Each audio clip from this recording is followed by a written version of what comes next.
Hey, folks, John Cantera, the Double Broker Bounty Hunter, and welcome to the TikTok Diner. Be sure to grab a menu and a seat. Your server's going to be right with you. We got an interesting show today. For the Freight Fraud Task Force, welcome to the TikTok Diner podcast, where we serve up freight fraud with a side of prevention. Grab a menu and have a seat. Your server will be right with you. Here is your head chef and host, the Double Broker Bounty Hunter, John Cantera. Yes. Now, a little soulful jazz to start your day. Hope everyone's doing well. It's a very dreary day outside my studio today, so if I lose power, forgive me, but that's another story. I have a very interesting show today. We're going to be talking about how Sandra Alves is taking on the royalty of the industry. And there's a lot behind this. You know, one of the big issues that we have in this industry is trust. And trust goes right to the heart of the matter. And here at the task force, we're always saying we have got to get carriers, brokers, and all of the support functions together in one room so that we can fight this thing called freight fraud. And it's kind of hard to do that when there's baggage on the table that needs to be sorted out. And that's what today's show kind of tries to help do, is try to sort out some of that baggage. We have with us Sandra Alves of All Directions Trucking. Sandy, how you doing? Good. How are you? Fantastic. Glad you could join us. We also have Amy, who's a dispatcher at 3A&L. Amy has been around quite a while. I know she's been watching the show a lot. This is her first time on the show. But with a lot of what Sandy has to talk about includes dispatching, I wanted to have a dispatcher out here to kind of keep things going. So let's see how this all plays out. Amy, how have you been? I have been fantastic. Can you guys hear me okay? Yep. Okay. Thank you for having me. I can't hear Sandy, though. You can't hear me? Hold on. You can't hear her? Yeah, you might want to check or use earbuds or something like that. That might help. Yeah, I have them. And Sandy, say something for me. Trying to figure out if there's a problem. We were able to talk before. I can hear you, Sandy. I can hear you. So we should be okay. Okay, go ahead. All right. So anyway, Sandy, you've got some issues, and it relates back to your carrier authority. Why don't you take us to the beginning and tell your story? Well, I got my authority on May 30th, 2025. I've been a truck driver for 11 years already, so I'm no stranger to the system. I've been an operations manager. I've been a safety manager. I've been dispatcher. So I know a little bit about the trucking industry and the supply chain and the evolution of the ELD mandate from paper logs to the electronic logging devices that plug into the truck. So I got my authority on May 30th, 2025. It was activated. I couldn't book a load. I tried to book a load with 5-Star Trucking, and I got an invite to Highway. My very first time trying to book a load, there was a dispatching service that was already occupied in my user authority. I could not change it. It was already in use. And I kept getting phone calls from these offshore dispatching services, and they wanted me to use them. They said, this is the way it goes. You just got to give us your password to your email address and we'll book you loads. I declined. I said, no way. The only one I could book loads with was through RMIS and TQL. So that's who I stuck with, was TQL. But the dispatching service, it took them 90 days to decommission my Highway account and remove that, whoever they were. I don't know, because they don't have an identity. They don't have an MC number. And I recorded quite a few of the phone calls because I started to do a little investigating. I said, well, I want to know, how do you operate? How do you function? What is this? How much do you pay? They wanted my bank account, routing number. They wanted my factoring company. They wanted everything. They wanted control of the entire MC number. And they told me, this is just how it is. They're like, you have to comply. This is how trucking industry works. And they're like, you're new. You don't know what you're doing. I said, I'm not new. I know what I'm doing. And I've even used Highway in the past with a different company when I was with Wolf Creek Transport. So things just got a little weird right out of the gate. I couldn't get paid by truck stop. They were like holding my payback, and it was, it's supposed to be factoring. You're supposed to get it within 1 or 2 days. Maybe it would be like 2 or 3 weeks before I'd get a payment. And this behavior just continued. I was, really struggling to, keep my loads going because I couldn't get on highway. I was able to go through TQL, and TQL will give me a fuel advance. That's how I survived as long as I did. But I got to December, and I was stuck in Ocala, Florida, and I couldn't get any payments from Truck Stop. I kept, I kept giving them money, giving them the loads, the bill of ladings and stuff, but they were planning on, I guess, migrating over to Denim.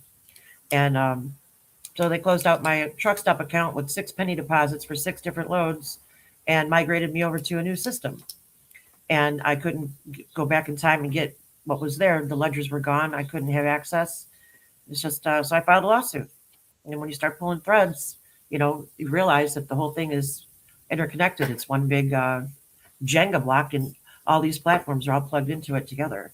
Whether it's the broker facing platforms, My Carrier Packet, Highway, RMIS, all of them. I mean, the list is endless. All those platforms are all interconnected. They all are broker facing. They all plug into the ELD that's plugged into the truck. Everybody knows where all the trucks are. They know what the truckers make. They know what the shippers are paying the brokers. It's just a mess. It's a big monopoly. I hope that summed it up. That's a huge one. And I think a lot of new people getting into the industry share a lot of the same struggles. I know that most brokers operating in this industry, they require a minimum of 6 months or a year of continual operations before they'll even talk to you, which in itself is crazy because, now you're stuck for 6 months. If you don't want to work for somebody like TQL, because we all have our opinions on TQL. If you are in that position, you have no choice, which sounds like why you wound up with one of these foreign dispatch services.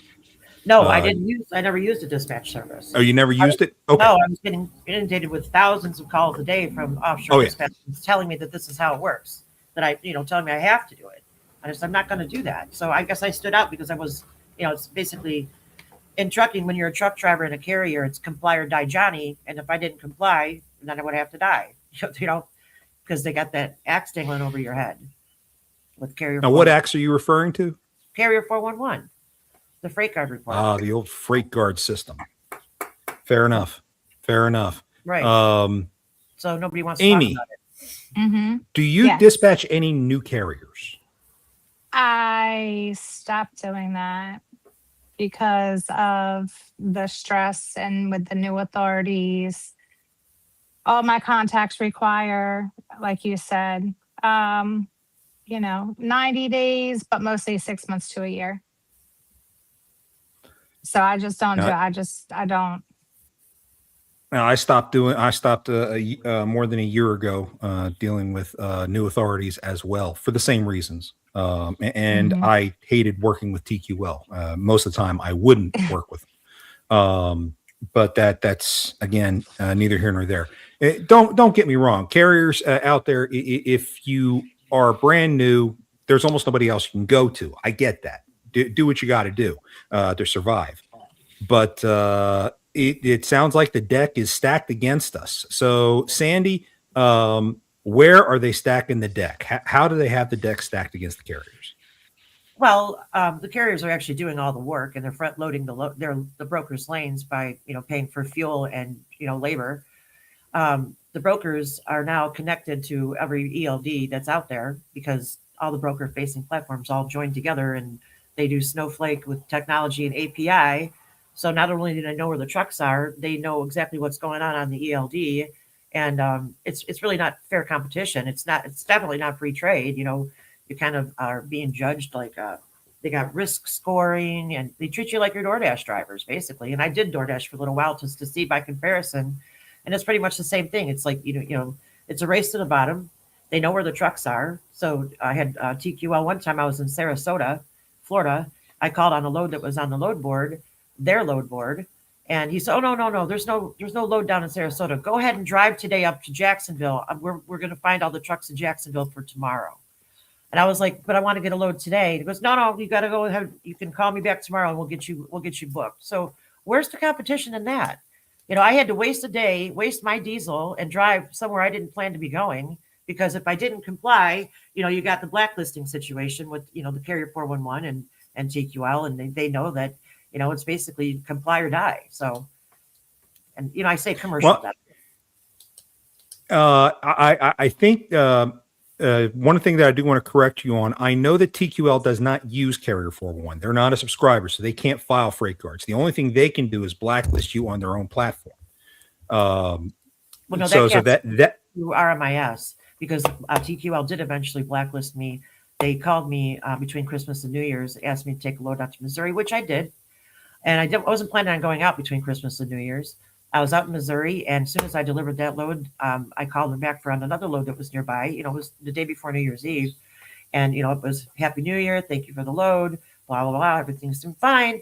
But then here we go. I go call again, and they transferred me over to some other customer relations in TQL's system. And they said, we're sorry, we're not going to be doing business with you anymore. And the next thing you know, not a single broker anywhere would book any loads for me. So, and that went on until January, or, like January 10th, I couldn't get a load. So I deadheaded home. And you got your authority when? May 30th. So it was over 6 months. But the brokers that I had previously worked with, I recorded all these calls too, like Magellan. I worked with Magellan many times, but all of a sudden they could no longer work with me. They had to part ways with my company. So it cascaded because they use RMIS. Did anyone say why? No, it's proprietary is what they told me. Proprietary. Yeah, it was proprietary. Yeah, it was all one-sided. I did nothing wrong. I never made any claims. I was never late. I just, did what truck drivers do.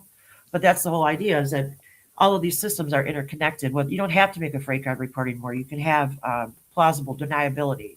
Just say, oh, I'm sorry, But the funny part is that TQL kept calling me to book loads after that. And then they go, oh, it says here to tell you that we're not doing business with you anymore. So now they're harassing me, I'm trying to book loads and I go through the process. I'm like, oh, okay, maybe something changed. And then no, and nobody would tell me anything. So they don't want my services. They don't have my services, I guess. The only time I've heard of something like that happening on TQL specifically, because I've never experienced myself an issue where TQL banned somebody and then all of a sudden they couldn't find work anywhere. I personally have never experienced that. But again, I stopped dispatching 6 months ago. But usually when that happens, it's internal to TQL only. I've never seen them reach out to RMIS. I know they work with RMIS. I know RMIS does their is part of their vetting platform. Truck Stop is RMIS. But I don't know how. I didn't know TQL would file reports with Truck Stop to impact other brokers that look at Truck Stop. I also am not aware of a report showing up on Truck Stop would then duplicate onto Highway, MCP, or any other platform.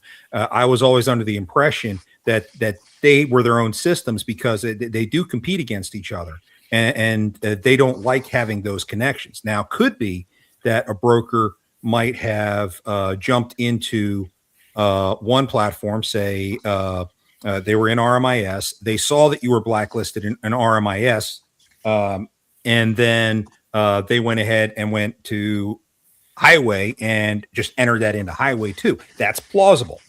But I didn't know that they were connected. I've never seen that before personally. Yeah, I can't hear anything she's saying, which kind of stinks. But Sandy, after we're done with this, I'll hit you up on LinkedIn. I've never heard of TQL being able to get anybody blacklisted like that. Well, TQL uses RMIS. Truck Stop Factory. But you never know. They might know somebody that knows somebody that knows somebody, and they might have just, you never know. What I'm trying to say is that it doesn't matter what the platform's name is, whether it's Highway, My Carrier Packet, RMIS, all of them, they have alter egos. They're all connected to the same system, all of them. It's a monopoly. Well, I definitely want to explore what that connection is, and and if there is a connection, the industry does definitely need to know, because you're absolutely right. It's a monopoly and it shouldn't be tolerated. I have tried to help many carriers navigate reputation management issues in the past. Again, I have not seen where something like that happens. Now, I have seen, as I said before, somebody saw a report somewhere and then went to another system. And then I would go to that other system and say, come on, that's disingenuous. If they read it somewhere else, that's not firsthand knowledge. How can you accept a report that's not firsthand knowledge? And I've successfully made that fight in the past. And so, again, I'm not sure whether or not they're all connected. I'd love to see if they are. I'd love to know that. That would blow the industry's mind. You know, all the industry adopted Highway. Let me know what you find out. All the brokers. I would like to know too. The vetting platform. And I agree. Most everyone is migrating over to Highway. It is accepted as the gold standard of vetting platforms among brokers. So yes, we do see a lot of people migrating over to. C.H. Robinson's the largest broker in the world, and they are using Highway. CH is using Highway now? Yeah. Okay. It's like TQL. I avoid booking loads with CH as much as possible. I never. Especially since CH, ever since I was really getting deep into dealing with fraud, CH Robinson was one of the most heavily double brokered brokerages in 2021 and 2022. It seemed like pretty much every load that I wound up investigating at that time had a very long load ID number that at the time started with a 4, which I knew right away. That's CH Robinson.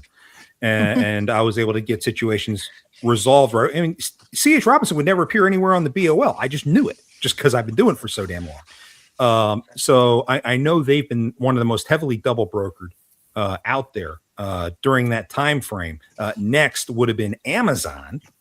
And boy, what kind of mess we're going to be looking at Amazon if anyone's been paying attention to the news. But that's probably another show for another time. But Amazon then became the most heavily double brokered shipper that's out there, because let's face it, Amazon's not even a broker; they're a shipper. But they develop a ton of direct shipper contacts through the carrier network that they have in Relay. And how interconnected that is with the rest of the screening system, I have no idea. And frankly, I shudder to think about it. That's one heck of a web. I find it very curious that Super Ego and is voted Carrier of the Year by C.H. Robinson, and Super Ego is not even a carrier. That is also very interesting, and I think that's been a debate over the course of the last couple of weeks. For those who've been living under a rock, Super Ego was exposed in an expose on 60 Minutes a few weeks ago. Good friend of mine, Rob Carpenter, was part of that investigation, and it's definitely a big question mark as to why the biggest broker in the country is naming a non-carrier as their carrier of the year. So you have the leadership at Super Ego coming out publicly saying, we're not a carrier. We're not responsible. They're all independent contractors. We have no dog in this fight. It's interesting they say that, yet they've accepted the award of carrier of the year. So what is it? Are you a carrier? Or are you just a 3PL being operated from overseas? What is this? Well, from truck drivers' perspective, and I know a lot of truck drivers because of my agency, we focused on Super Ego for years now, because they book a load and they put drivers out there with the truck and trailer, and they're brand new drivers, new CDL holders. They run them for about 4 weeks. They never pay them anything, and then they shut off the truck. And they said all of the loads come from C.H. Robinson. They don't get them from any other broker. So do with that information what you want. But they got like 8,000 trucks. Oh, the numbers that Super Ego has are staggering. And of course, it goes right back to the whole concept of a chameleon carrier, because what did they do 2 days after the expose came out? They changed their name. Right. Well, I'm still seeing, I was out 3 weeks ago, and I still see Super Ego on the road and in the truck stops. Well, I think you're going to see their trailers around for quite some time still. The logistical nightmare of changing the names on all the trucks has got to be absolutely insane. So I think you're still going to see the name out there for a while. But as far as the tractors and the contractors who are working with them, I imagine they're probably scrambling to get those changed as quickly as possible too, to get themselves out of the spotlight. Kind of hard to get out of the spotlight. A friend of mine says, well, what sense is there defusing a bomb after the bomb goes off? Well, the whole thing is it's a racket because drivers aren't getting paid. They're being forced to drive past hours of service with their fake ELDs that they can update on the back end. I mean, the whole system, whole operating system that is, I'm suggesting is completely interoperable and interconnected as a monopoly. It's unsustainable for the supply chain. I think it's a threat to the supply chain, and everything you get comes off of a truck, period.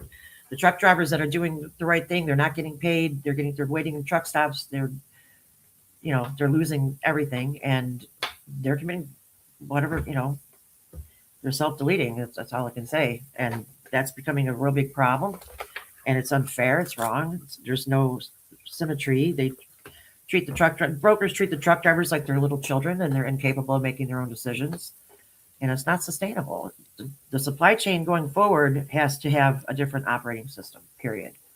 Because the way it is right now, there's too much fraud, there's too much double brokering, and it's at scale. And it all starts on the platforms. Everybody's looking at the carrier. These platforms that are interconnected, they've got, offshore dispatching services exchanging different MC numbers and moving freight around the country and taking it to warehouses and hiding it, and then the drivers aren't getting paid. People are getting their freight stolen.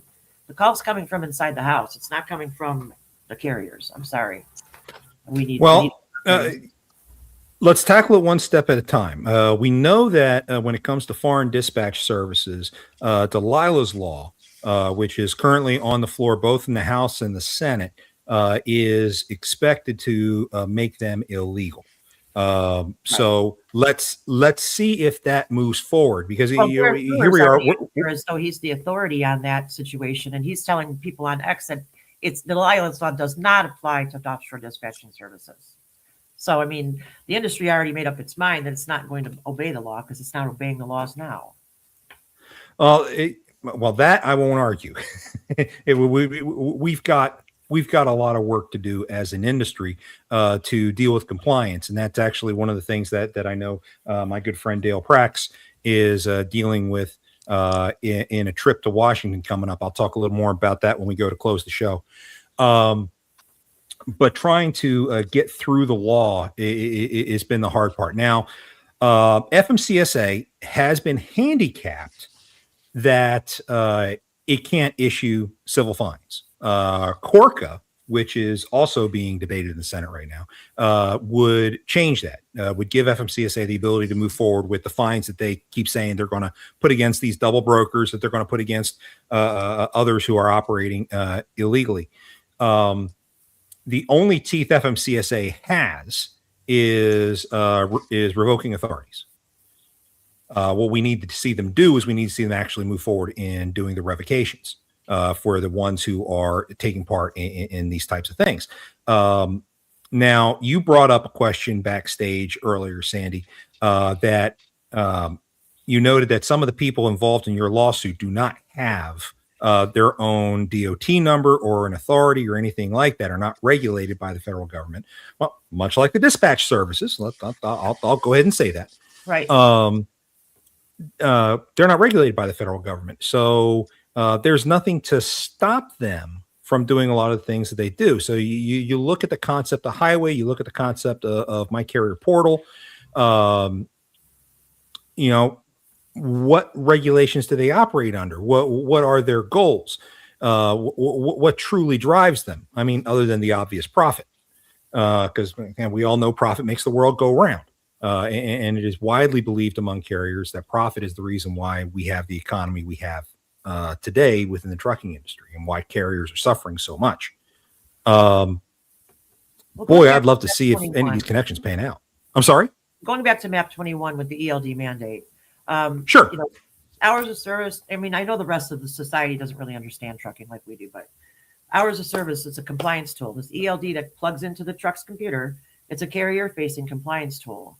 And it used to be called Keep Trucking. Motive Technologies has turned it into a broker-facing high-frequency broadcasting system that, vets carriers, all these things, puts them on highway, all these different platforms were built on top of this ELD mandate.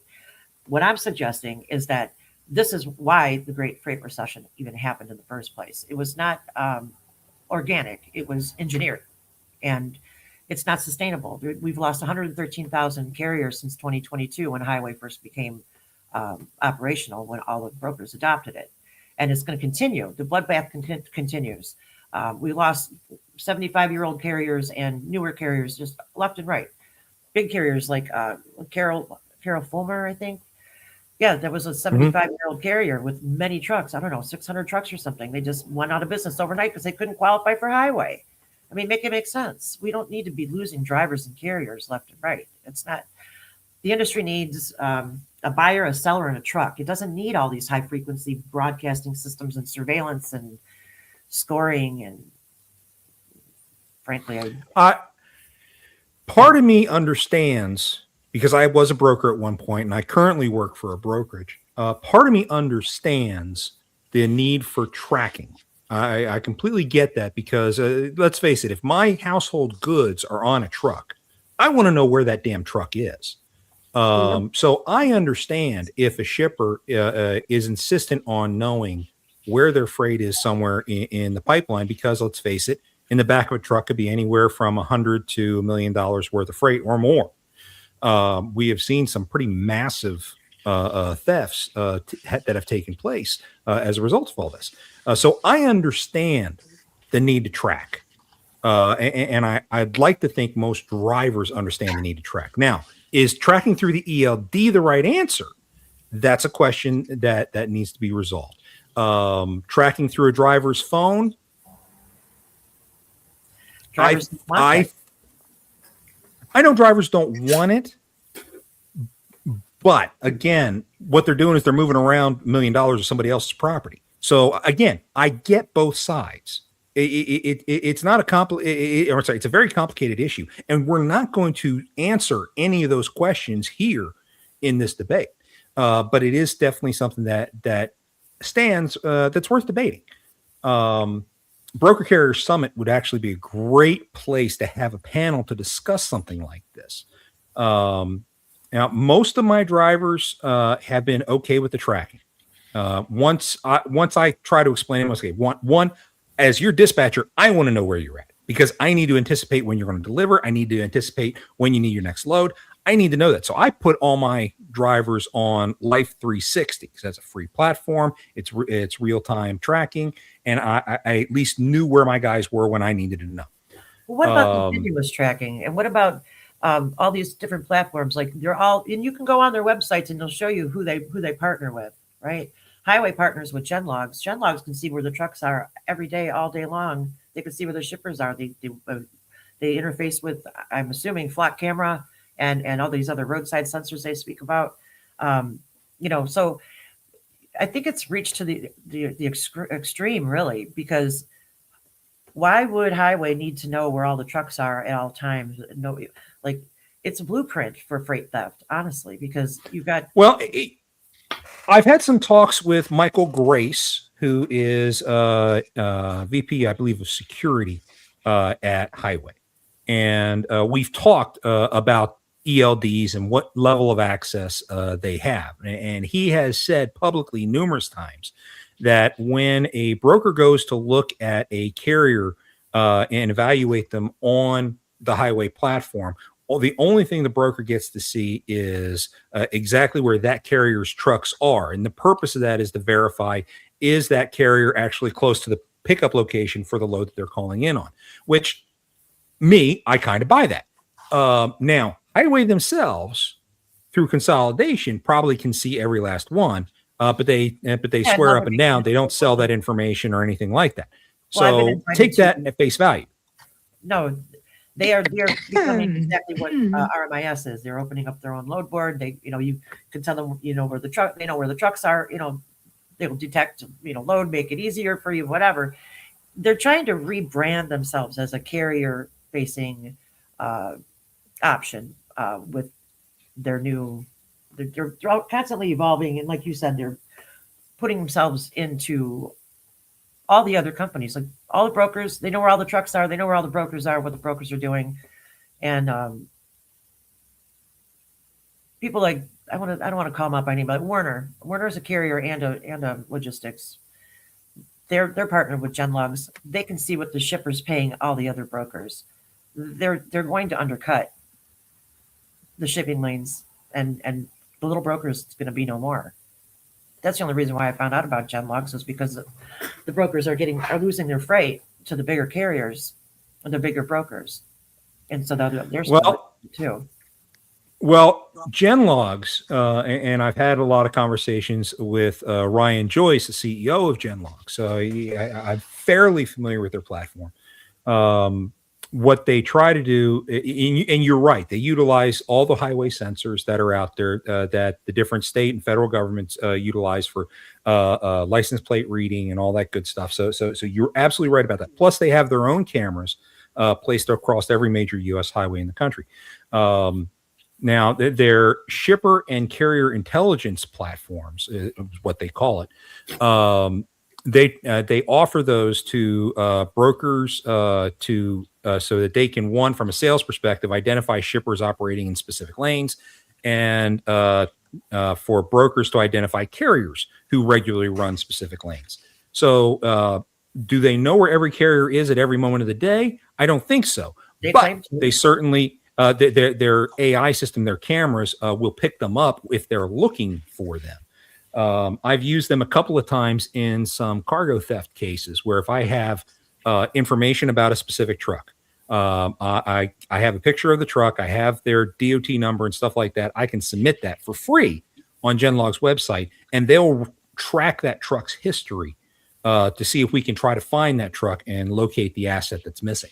And it's been a very valuable service that I have utilized in the fraud prevention work that I do. But I've never heard of them turning around and selling the data beyond what's in their carrier intelligence and their shipper intelligence platforms. Brokers can onboard with Genlogs, and that's commercial right there. They already sold the data. Well, again, other than those specific components within their platform, that's the only thing. I'm sorry. I mean, that's its entire purpose.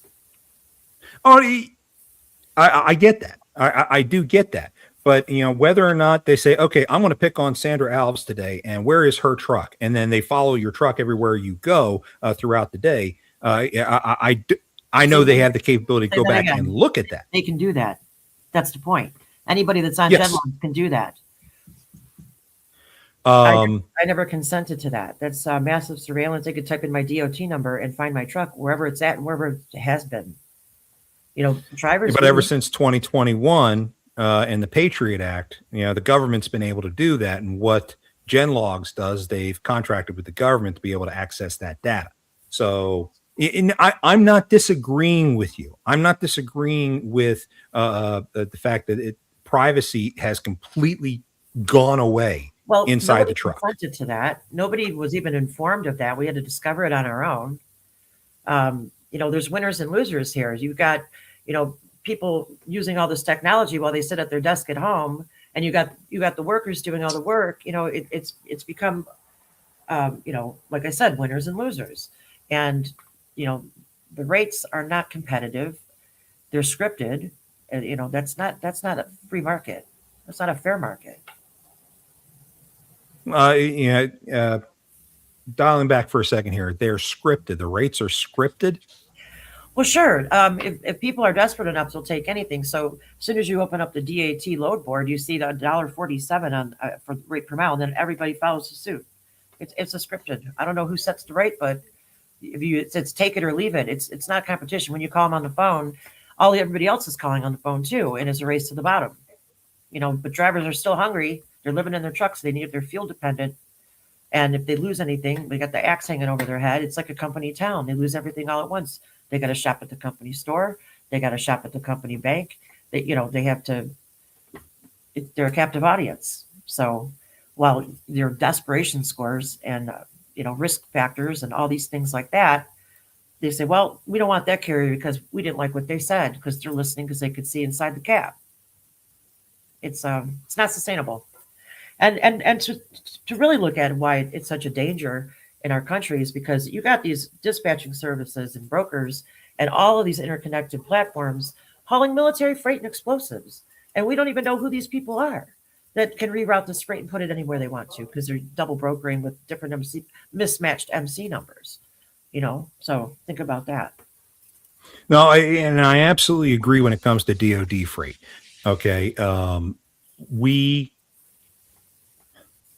have seen too many times double brokered DoD freight. We know that people who are not vetted by DoD are showing up to pick up that freight. And that's easily evidenced by the fact that when a carrier goes to show up and they go to check in at the front gate, they can't get in the gate. Well, they can't get in the gate because they were never vetted by the military to allow them in the first place. And then when the military tries to run their record, there's something on the record that prevents them access. So clearly, DoD has a big problem within their supply chain and how they manage that. I want to say, and I just want to say this, that's a DoD problem. I know that there are experts in my circles who are focused solely on DoD. I know that from my side, I have been solely focused on general freight for a very long time. And I've only recently expanded to include other forms of freight. So I get that. I completely get that. And yes, there are definitely huge problems across the industry. And one of the problems I have with folks like Highway, MCP, RMIS, et cetera, is they sell all these services for profit. They sell all these services that are meant to deter fraud, right? And it keeps brokers dependent on them. I hate that so much. It's not even it doesn't work out because it takes a collaboration between if a broker's involved, it takes a collaboration between the shipper, the broker, and the carrier working together in a trusted relationship in order to keep fraud out. I mean, how many times have we seen these Walmart loads get stolen? Does Walmart go out and look at the side of the truck to make sure they're loading the right truck? No, they never do. Why do you think Walmart loads get stolen all the damn time? It would literally take them just a minute or two to have somebody confirm all that. When them trucks pull in there, they do need to get better. But if you talk to a Walmart warehouse manager, they're going to sit there and tell you that they don't have the manpower to turn somebody loose to go and do that. I'd say pay somebody. That owner of Walmart. Oh, I know. More than enough money. He can hire a couple people at every location he has. Yeah, the question is, do they care? So no, they don't care. What Walmart suppliers need to do is they need to understand what Walmart is doing as part of their supply chain. Of course, Walmart goes and they buy everything, so the supplier doesn't give a damn. Well, I heard recently that Walmart reconfigured their logistics system. I'm not sure. I haven't looked into it yet. I'm sorry. Say that again. I heard that Walmart has reconfigured their logistics system. I'm not aware of that. I'm not aware of Walmart reconfiguring their supply chain process. I'll have to reach out to some of my former Walmart connections to see if I can get some intel from them on it. Because it's definitely something that's worth looking into. And I go on about retail shipping all the damn time, especially with Amazon and the amount of theft that goes on off of that. The theft and double brokering is unconscionable, the amount that's going on. And it can be solved very quickly if they actually cared. I've been running off of a theory for a long time when it comes to Amazon, that Amazon is actually making money off the insurance claims on the stolen freight. I have no idea. I stay in my lane when it comes to Amazon. They're completely different. Anyway, I get that. I get that. I get that. we've talked about your beef with Truck Stop. And you mentioned before that you have several invoices when they made their conversion to denim, several invoices that never got paid. Is that accurate? Well, I wouldn't be able to fully know what the scope of all of it is. Is that all I know is that my accounts were closed out with penny deposits, and there were 6 of them, and there's 6 loads, and I don't know which loads they were matched to because I don't have the ledgers. They didn't give me that detail. But I filed a demand letter with them on December 1st. I gave them 10 days to fix it, to pay me my money. I needed to pay my insurance. I was stuck in Ocala, Florida. December 10th, I filed electronically in the court of my domicile in Cleveland. So that's where the whole thing started. And it's still ongoing. C.H. Robinson removed it and took it to federal court. I asked for a hearing. I was getting, they scheduled a hearing for me, and C.H. Robinson removed it. So we had to start over in federal court. And it's still ongoing. And by the way, at this point, it doesn't really matter if I win or lose. I wanted to keep my company going. My company, I lost my authority already now because I couldn't pay my insurance on time. And just to point this out, that was April 14th that I booked a load, and Highway vetted it. Highway approved it, said everything was good. I paid my insurance because I borrowed the money. And my insurance still canceled by midnight on the 15th of April, 2026. I was under load, and I was out in Michigan when I was stuck with me and my broker were stuck with a load that had 2 stops, and I had no insurance. I had to take the load and deliver it without any insurance and then drive home. So these systems don't work. They're not fail safe. People want to rely on it, but it's just a scam. I'm I can't thinking. hear her. So they're losing my I'm lawsuit. trying to read her lips. I'm gonna get after we end this. I'm going to message her because I can't hear anything she's saying. If it's something I can help with because I'm familiar with it and I haven't had any issues, then I'd be more than happy to try to help her out with that. Well, no, the operating system as it is right now, if I would have known how connected it was, I would have never wasted my inheritance getting my authority at all. I don't consent. I don't comply. I'll go get a different career as far as I'm concerned. But we had gone out for 10 years and done field research, me and my engineer, and we did build something else that we had worked with about 900 other owner operators. We have what we call our reservation of people that have, contributed to All Directions Trucking Agency. And we built the exchange. We built something to replace the operating system as it is right now. Like I said before, you have a buyer and a seller and a truck. That's the only 3 things you need to make logistics work. You don't need all these platforms. You don't need all this high frequency broadcasting. The shipper and the receiver and the driver, they could collaborate on a load by load basis for tracking internally. You can have your own private filing cabinet where truck drivers don't have to have all of their personal home address information, driver's license, phone number, location, hanging out for anybody to prey on them.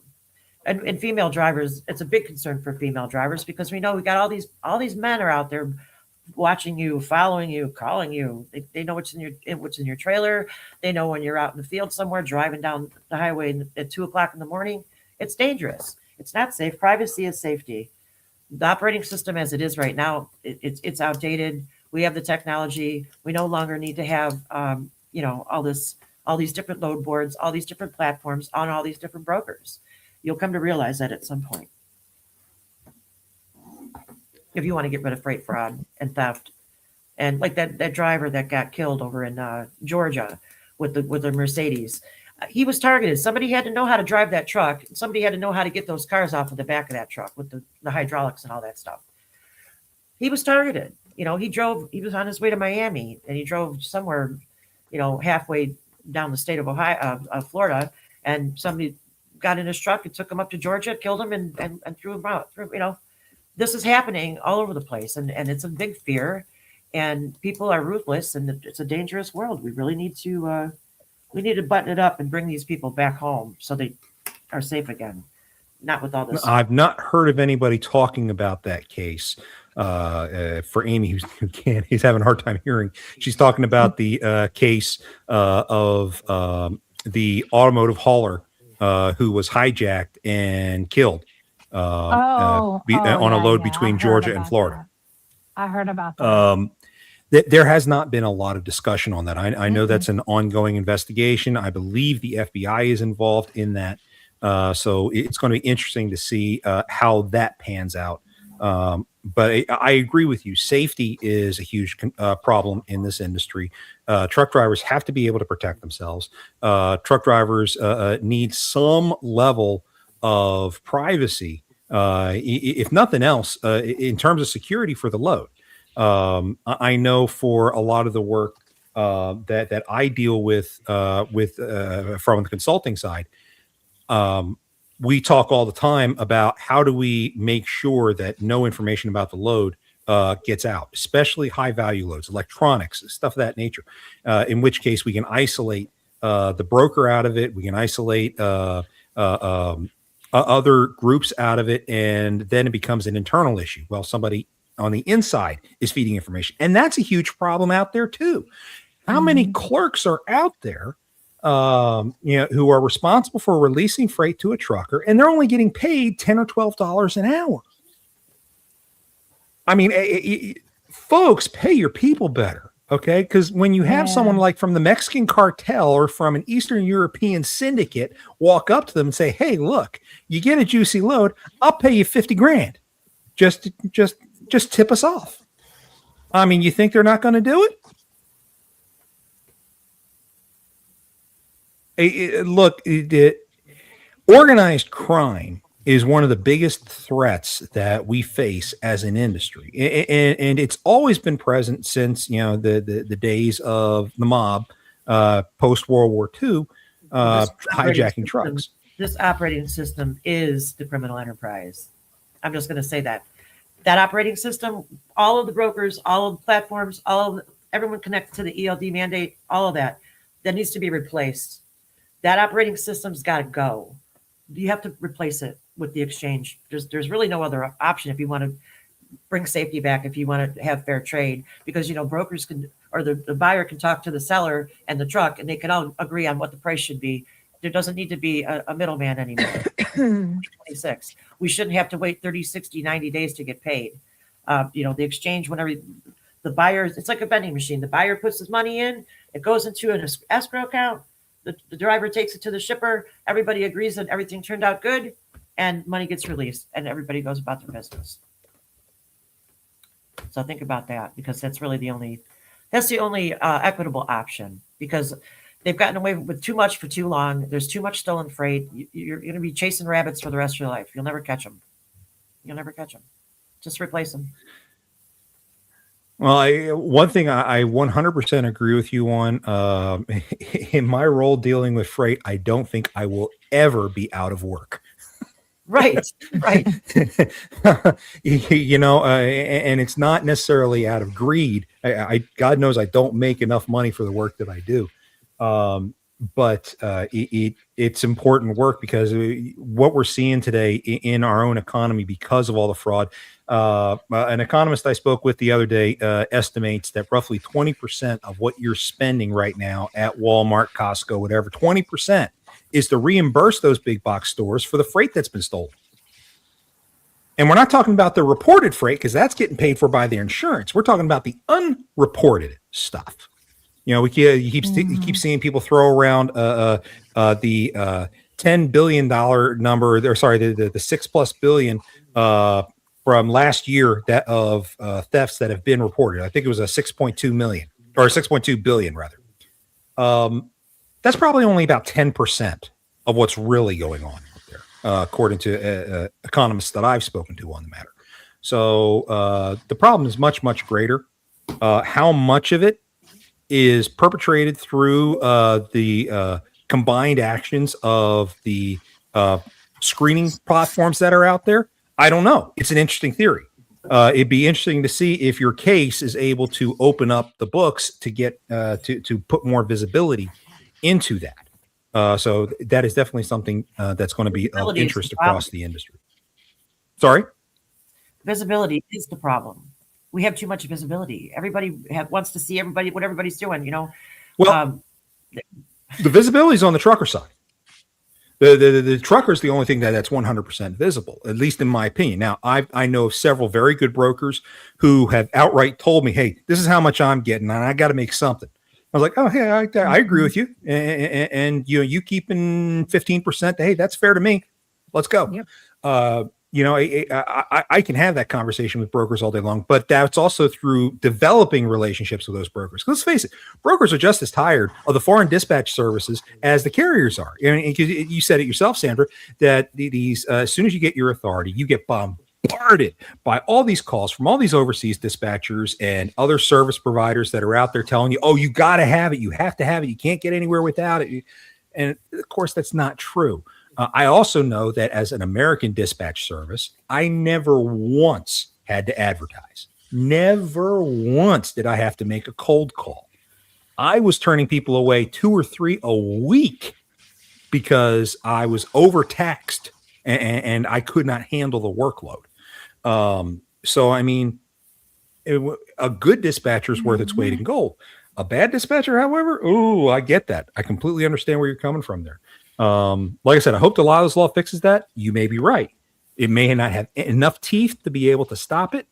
Let's see how that works out. That's why they won't be able to stop it, because they're using, Google Voice, they're using Telegram, they're undetectable. We don't even know who they are, and they're. I will not say they're undetectable. The reason why I say that is because I know that the tech team at several brokerages that I've talked to, they have an ability to detect VPN usage. They have the ability to detect VoIP usage. But they're not. They can detect American jurisdiction. They're not under our jurisdiction. No, they're not under our jurisdiction. You are right about that. You are 100% right about that. So I have to now I have to get a TWIC card. I have to get my TSA credentials and stuff as a truck driver, right? To go on health hazmat. And then you got these other people that we don't even know who they are. They're just some rando from some other country that mismatches loads and reroutes freight to somebody else's warehouse that was supposed to go to Walmart and went over to whatever. Oh, I agree. I agree. No, we can't fix it. It's too damaged. Too damaged. That's fair. I'll tell you that's fair. I think we might be able to save it, but it's going to take a lot of hard work from a lot of people to be able to make it work. And transparency is going to be key on all sides to make sure that it works. My opinion has always been one. It's about relationships, and as long as you have the solid relationship, whether it's a carrier to a shipper, a carrier to a broker to a shipper, carrier to dispatcher to broker to shipper. However that chain flows, if that relationship is not solid across the entire chain, then that's where the bad guys come in, and that's where the bad guys play everyone against each other. And I think that's a huge problem that needs to get solved. And like I said, we're definitely not going to solve it very quickly. Can you throw the baby out with the bathwater? I don't know. We need a system to replace it. Truck driver, right? Because if the truck driver's not happy, and it's not going to work. And the truck drivers are telling the industry, we are very unhappy. We cannot function. It's not sustainable. Over the road truck driving is no longer sustainable the way it is. The bad actors have dominated the truck driver to the point where he broke his spirit. He was feral and wild and free, and now he is treated like he is an infant. We live in a nanny state now, and it's not something anybody wants. We don't want to be living in a nanny state where we got a bunch of parents, with their foot on our neck. I think a lot of carriers do feel like they're operating in a place of indentured servitude. Yeah. And I agree that's wrong. When you sit there and you look at the numbers in 1980, your average truck driver took home $40,000 in pay. When you adjust that for inflation, that's about $120,000. Where today your average truck driver is bringing home maybe around $50,000 in today's dollars. Well, I haven't been able to make anything. It's insane. At a loss. It's crazy. That's the other point. With new capital or under capitalist rules, you got new people coming into the industry. They're unable to even get out and turn a profit in any way because it is so heavily corrupted. I will agree. There's a lot of corruption that has to be dealt with. whether or not that corruption exists at the platforms, if that exists at the broker, or if there is an unforeseen agent lurking in the background. Perhaps your lawsuit is going to help expose something like that, and that's going to be very interesting to watch. We are coming up on the top of the hour, so I want to go ahead and get everybody's final thoughts. I know, Amy, you have not been able to hear Sandy during the show, which is really a shame. I wish you could. But do you have any final thoughts, plugs, or anything that you want to say? I do. I just want to say that I agree that relationships are everything, and that's what's going to make the difference in this industry, whether you're a shipper, broker, carrier, dispatcher, whatever it may be. And, Sandy, I'm sorry that you're experiencing what you're experiencing, but if I can help in any way, just let me know. But I do have to hop off here because Ronnie's blowing me up, which means I probably have a problem. Okay. So I want to say good day. I hope everyone has a blessed day. And it was good meeting you, Sandy. If you need, I'll send you a message in a little bit on LinkedIn. Okay. Okay. All right. All right. Thanks for having me on, John. I greatly appreciate it. And, we'll be in touch. Thanks, Amy. Yep. Have a good day. Sandy, your turn. Any final plugs, thoughts, things you want to get off your chest? I'm here just to be the voice of the industry. They wanted the ground truth, and I'm here from the ground to tell you what the truth really is, not just on surveillance and visibility, but the voice of the truck drivers. That's all. And if somebody wants to get a hold of you, how do they do that? Oh, they can find me on LinkedIn. They can find me on Facebook. Everything I have is public. Fantastic. Thanks for taking the time to chat with us today. I really do appreciate it. For the rest of you folks out there, we've got a special show coming up. We're still trying to debate whether or not we're going to be on next Thursday, but the following Monday, that would be, I've got to pull up my calendar because I don't know what that day is. That would be the 18th. We're going to have Dale Prax on the show for a special episode regarding a mission that he is on in Washington. I call it the Washington 7 because you have a group of no more than 7 people who are going to be meeting in Washington to talk about issues with FMCSA in the industry. So it's going to be very interesting to see how that comes out. We're going to talk to Dale all about it at that time. We'll probably have a couple other people from the task force on that as well. So be sure to check that out. If that is about all, be sure to like and subscribe to all of our social media platforms for the Freight Fraud Task Force. Hope you guys enjoyed your lunch for today. Your check is on the table. Be sure to tip out your server, and we will see you next time on the TikTok Diner.